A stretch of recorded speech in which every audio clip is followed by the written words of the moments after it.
Hi, I'm Michael Bean, and this is a Confidence on Camera lesson for Thursday, May the 28th. You can find more about these on confidenceoncamera.com and a link to the classes that I teach for both adults and for kids and teens. So today we are talking about industry things, and Josh, who you can see here in our group, hi Josh, a number of weeks ago asked, hey, can we get anybody to talk about what is actually going to happen with BC's film industry when it's coming back? And I have been looking for somebody to talk to us since then, but nobody wants to go on the record. Nobody wants to talk to us because there are just so many different options being thrown around. So I'm going to start today by reviewing what I was able to find, which is that the BC has a 4-phase. Phase 1 was total lockdown. Phase 2 was the one that just started a couple of weeks ago, where they're like, yeah, you can get together with 5 other people as long as you stay 6 feet away from each other.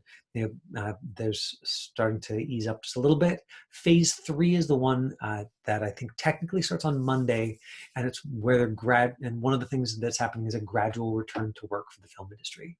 So I have anecdotally heard of at least one film director who is prepping to go to camera on June 15th. That's the soonest that I've heard anybody talking about going. But some of you will have auditioned just recently for the Lincoln Loud.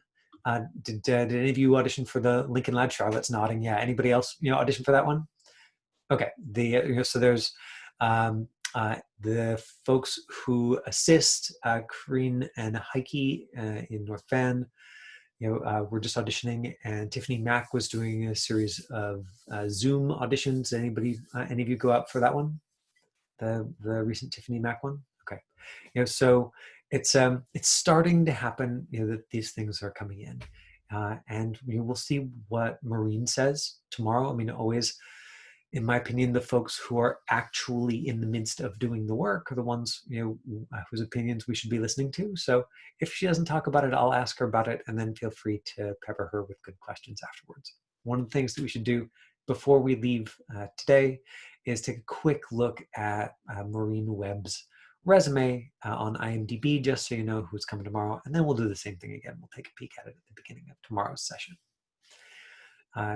So I wanted to start with a panel that I found from,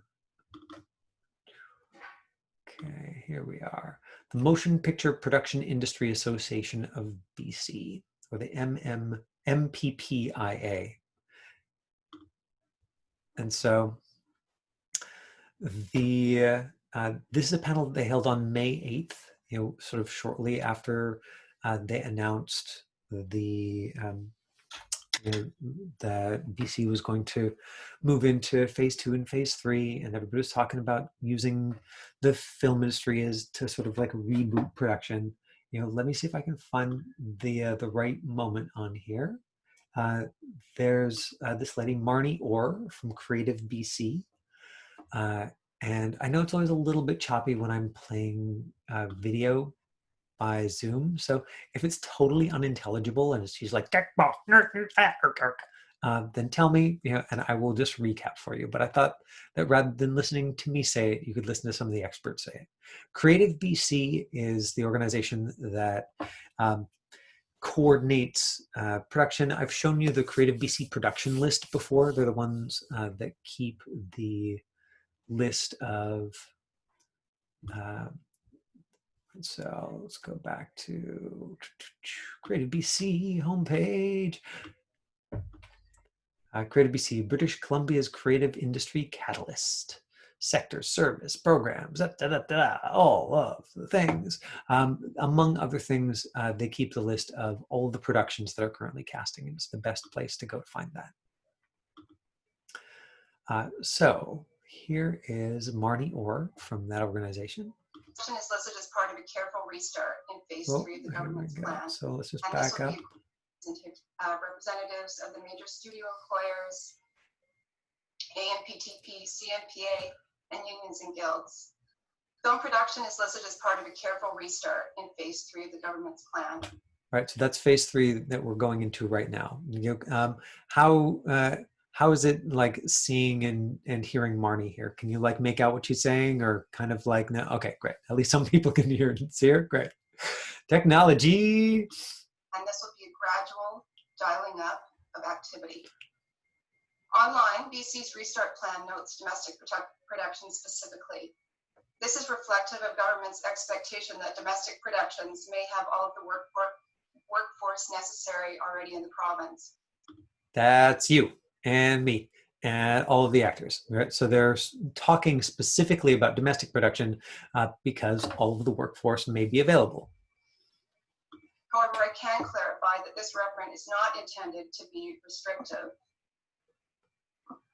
The province welcomes all production in BC back, providing it has developed the required criteria for a safe workplace and operating guidelines that have been approved by WorkSafe BC and the Provincial Health Authority. Okay, and then I'm going to jump ahead a little Visit bit. our website, creativebc.com, for more information. These can help support the environment. And I just want to finish by saying that the Film Commission at Creative BC continues to receive inquiries about filming in British Columbia. Our production services team has continued throughout the last 8 weeks to receive scripts from LA and elsewhere. So we're putting together location packages. Producers want to film in BC. We're getting lots of inquiries, and we're communicating with them about how we're dialing back up in BC safely. We know there's a lot of work to be done now, and we're all going to get there together. I'm going to stop there. Okay, so just a little bit of context. So she's talking about domestic productions, which are productions where the crew and the cast and everybody is in BC, and then she's talking about how Creative BC, even in the midst of all this pandemic, is still getting inquiries from all over the place. Now, if you remember, we had a talent agent named Candace Fulton join us maybe 4 weeks ago, for one of these industry sessions. And one of the things that Candace said was that their agency represents directors and writers, and that those people were all hard at work creating new content. So at the very least, people are in the process of creating things, and they are moving forward as though that is going to happen. Now I'm going to jump ahead to, let's see what her name is. Laurie Stewart from the Union of BC Performers. And I think I've got the right spot here. The number of background performers and day players, restricting the hiring of senior members. Okay, it's gonna, come on, technology, help me out here. Members are very concerned about their future in the industry. There's many suggestions being proposed that directly impact their work opportunities, such as reducing the number of background performers and day players, restricting the hiring of senior performers, those over a certain age, restricting or eliminating stunt sequences. These are really unsettling things and suggestions for our members to hear right now. I'd like to just take a moment and kind of remind everyone and reassure our members and the broader community that these articles and documents that we're constantly being bombarded with in the media are not the final version of what return to film work in British Columbia will look like. For now, let's sort of just look at them as ideas. Let's look at what's being suggested in different jurisdictions for sure, and 100% let's take the good stuff, but then let's move on and forget the other stuff that just simply won't work here. Return to work guidelines will need to fit the laws, public health orders and regulations for each jurisdiction. So, for example, we've had a lot of questions about the current border restrictions and the 14-day quarantine period for performers and other essential crew. Hurdles like this will remain in place until our public health officer deems it safe to change these orders. Further, WorkSafe BC, ActSafe, and various levels of government will all have important roles to play, and any BC guidelines will also need to work for Canadian productions, low-budget film work, commercials, U.S. studio, and feature film productions. Okay, so that was the, where are we? Here we go. That was the, hey, quit it. Motion Picture Production Industry Association of British Columbia. And I'm going to cut and paste this into the chat window if you are just really hardcore and you want to watch the entire hour and a half of that. What we saw, so there that is in the chat window. Boom. So a couple of things that we saw there, was we saw Creative BC saying yes, the province is definitely talking about domestic production coming back. There was one more thing that I found that I wanted to show you, which is on the Creative BC website, creativebc.com, which is when they do decide on a final version of what they're going to do, this is probably the best place to find it. Until then, there's going to be lots of different news articles and lots of different blog posts and lots of different folks speculating and saying, here's the ideas people are talking about. But you just heard Lori from the Union of BC Performers, ACTRA, saying all of these are just ideas. So sort of don't freak out yet because we're not sure what's going to happen. What we do have is the message to the motion picture industry from the Honorable Minister Lisa Beer. So Lisa Beer is the minister in charge of culture and the film industry. So I'm just going to read you part of this letter that I've highlighted, which again, you might not be able to make out on the screen share. As Premier John Horgan announced yesterday, our government has a plan to restart economic activity starting mid-May. BC's Provincial Health Officer, Dr. Bonnie Henry, has said the need for physical distancing will continue for some time. BC's restart plan is a way to yada, yada, yada, yada, yada. The motion picture industry is a vital part of BC's economy. We're proud to be Hollywood North America's third largest film and TV hub. Our goal under our restart plan is to expedite, meaning make it easier, the return of a thriving film and TV sector, and for British Columbia to remain a national leader. Under our plan, we are confident that the motion picture industry will be able to restart under enhanced protocols in phase 3 in June and July 2020. Right. So phase 3 in June and July 2020. June is next Monday. We welcome any part of the sector returning contingent on the creation of operating guidelines that have been approved by WorkSafe BC and the PHO, Provincial Health Office, including considerations for current quarantine protocols. So there we go. We've got like the top person in the BC government saying, yes, it's actually going to happen in June and July. We've got the people from Creative BC who are helping put together the protocols saying, we're working on it. We don't have it exactly nailed down yet, but it's coming. And we've got the people from the Union of BC Performers saying like, hey, everybody chill. A bunch of these ideas, yes, would really impact performers, but currently nobody's made firm decisions about what those are going to be yet, and check back on our website for more information. The one thing that she did say there, because this isn't about the motion picture folks deciding, this is actually about the federal government, is that there's a 14-day quarantine still in place for anybody who's coming in from outside of Vancouver. So what that means for performers who are here is that if they want to bring in somebody to play the same part that you would be playing, and they want to bring in somebody from Los Angeles, they're going to need to pay to put that person up in a hotel for an extra 2 weeks. And especially if it's a young person, that means flying them and their mom in, for an extra couple of weeks. And that's if they can, get somebody to say yes to it. Well, I mean, everybody wants to be on TV, so they'll probably get people saying yes to that anyway. But you're already, and I've talked about this a little bit before, if you are young enough that you are still in elementary school or in high school, you're more likely to get hired not only because you're awesome, but also because it is way, way less expensive for an American production to hire you than it is to bring in somebody from Los Angeles. And with an extra 14 days added to what they would already have to be paying somebody, this is great news if you happen to be less than 18. Not, like for me, we'll see what it means. But for you, definitely awesome. Because if productions are going to start up again, and a bunch of these productions are already kind of in production, right? Like it's not like, they're starting up from scratch. They were like on pause or on hiatus. And so all of these shows, if they start up again and need young performers, uh, even if they'd like to bring in young people from Los Angeles, the likelihood that they will do so, I think, is even lower now.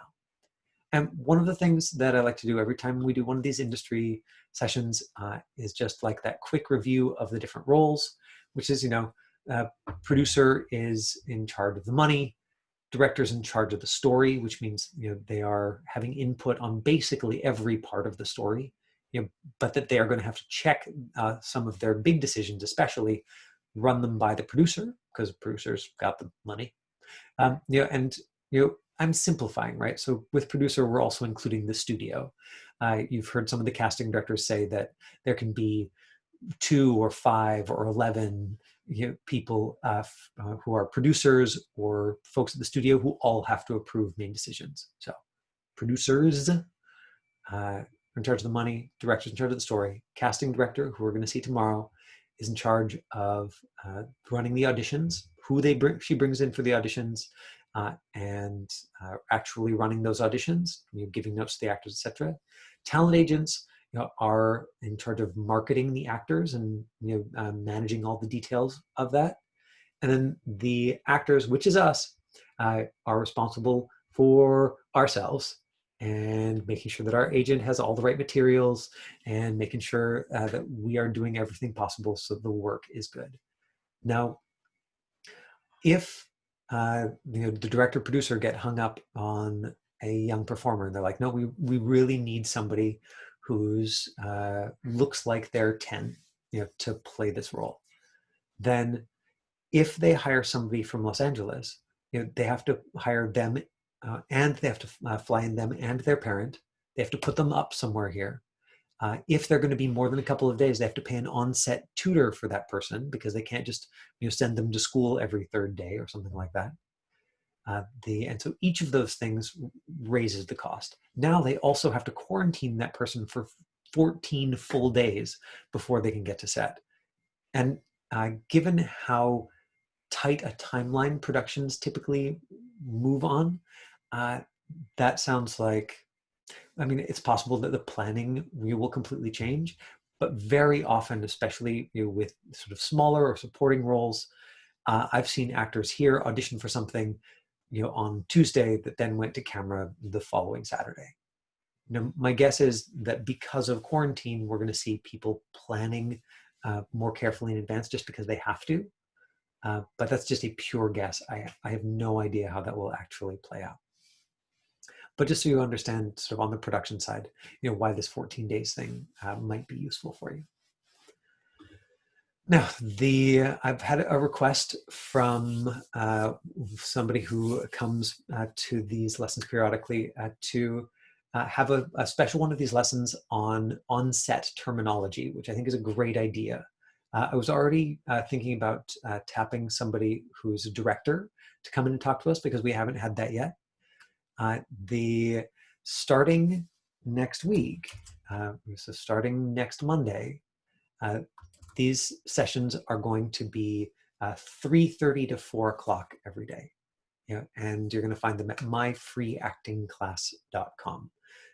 So that's what I have to do this afternoon, is build that website and all those links. Shh, don't tell anyone. You're going to find this at myfreeactingclass.com starting next week. One of the things that I'm planning to do is bring in a director to talk to us about their side of things and casting. And I'll get them to talk about on-set terminology at the same time. I think that's a great idea. Now, if there is anything that you are curious about, throw it in the chat window, say it out loud, when before we wrap the session, because that's going to be really useful for me to think about. I'm going to want to do more elaborate prep because I've only got 2 lessons, and I want to make sure that I'm giving you all the things you want before handing you over to Kirsten Clarkson, who's going to be teaching Wednesday and Thursday, who also is doing elaborate preparation and is going to be talking about the value of creating your own content. You can always get a sneak peek of that by looking at last Friday's lesson.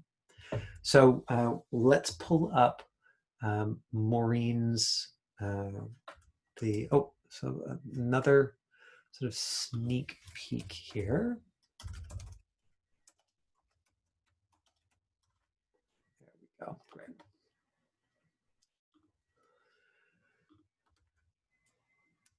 Great. Which is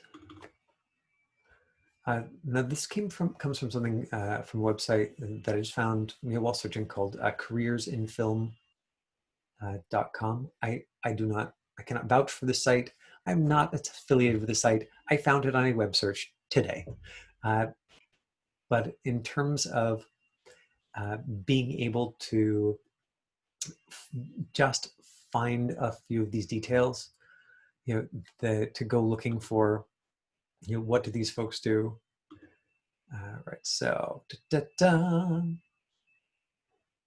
here we are. In a nutshell, the director's job is to get all the ideas out of her head and onto the screen. She does it for the team, collaborating from pre-production to post-production to ensure the vision is fulfilled. It's a very fancy way to say, she's in charge of the story.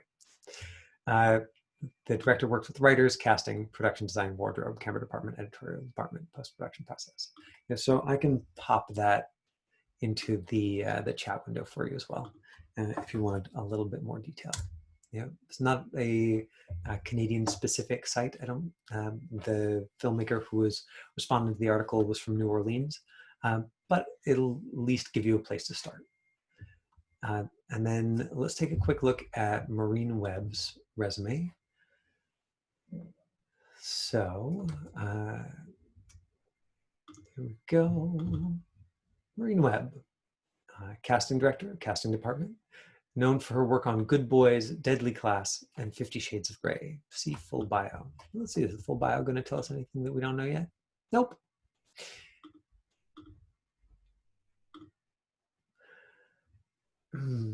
So, casting director, 113 credits, 50 States of Fright, Turning the Tables, Travelers, especially when you see television, something like this, the video short or TV movie, this you're casting once, something like this is 3 years and 16 episodes.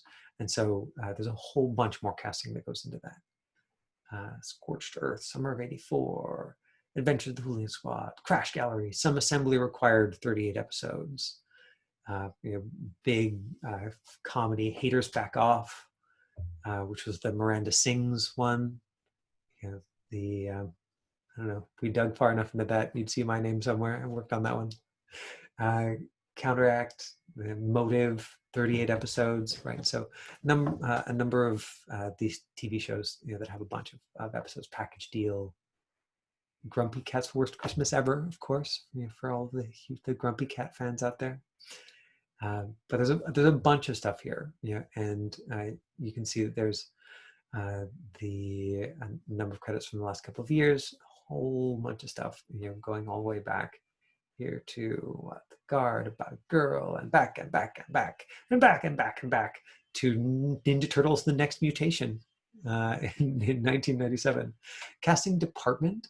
Now these credits you'll see often with a show that's got an American casting director attached, and casting director Canada, right? So Gabby Duran in The Unsittables, this would have been, so Maureen would have been the one who cast Josh and Ricky, both in that, maybe some other folks who sit in on this lesson periodically who I just don't know about worked on that. The Magicians, looks like she was Canadian casting for a few of those episodes as well. The Corinne and Heike in North Van have done a lot of casting for that as well.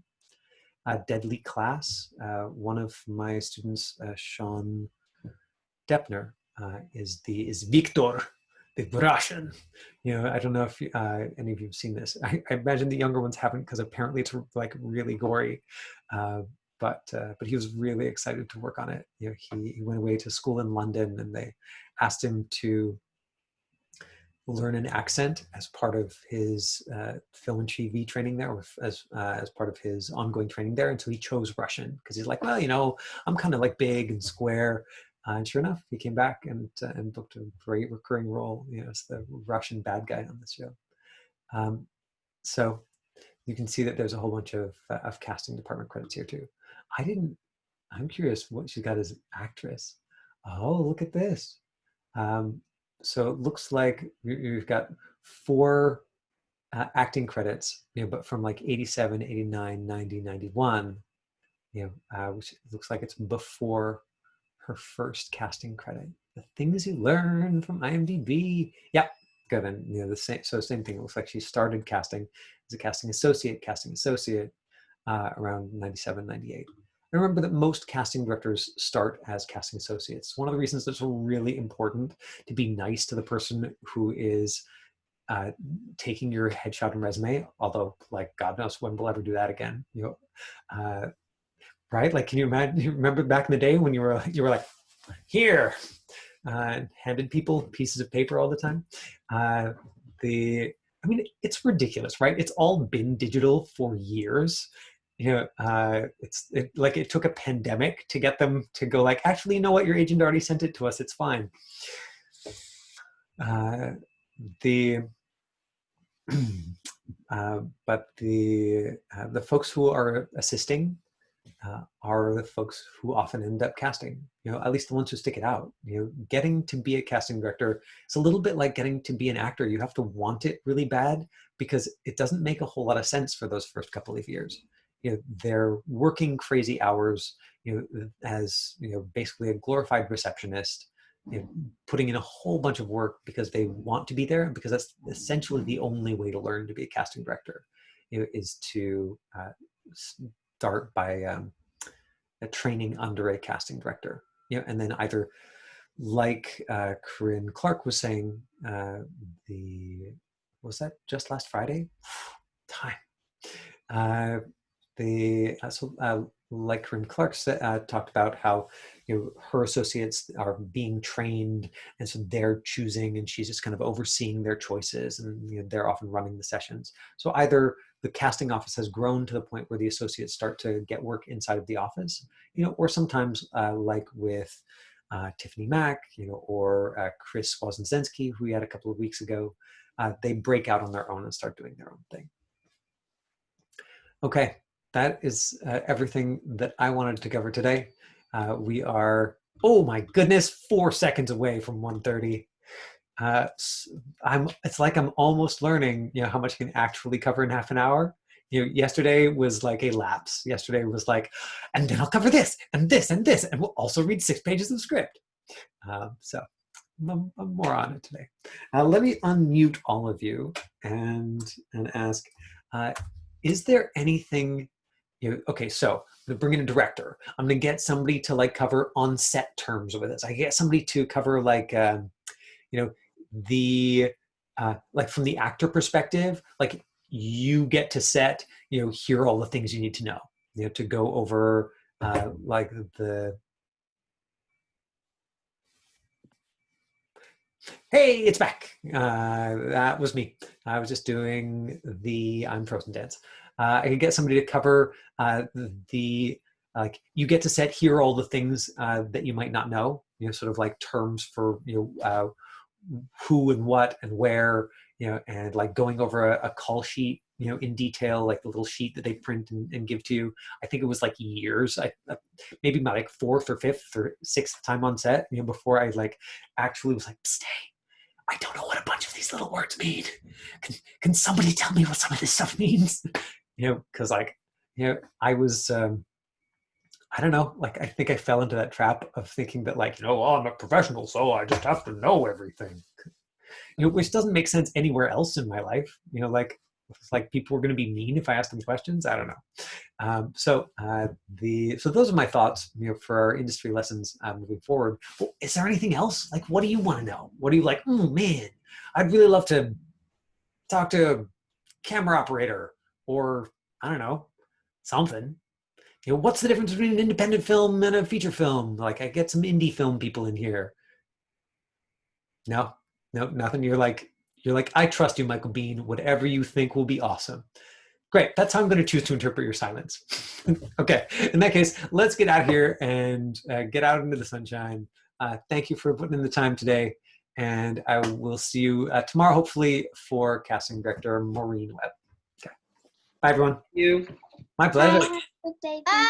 Bye. Thank you. Bye, everybody. Thank you. Bye.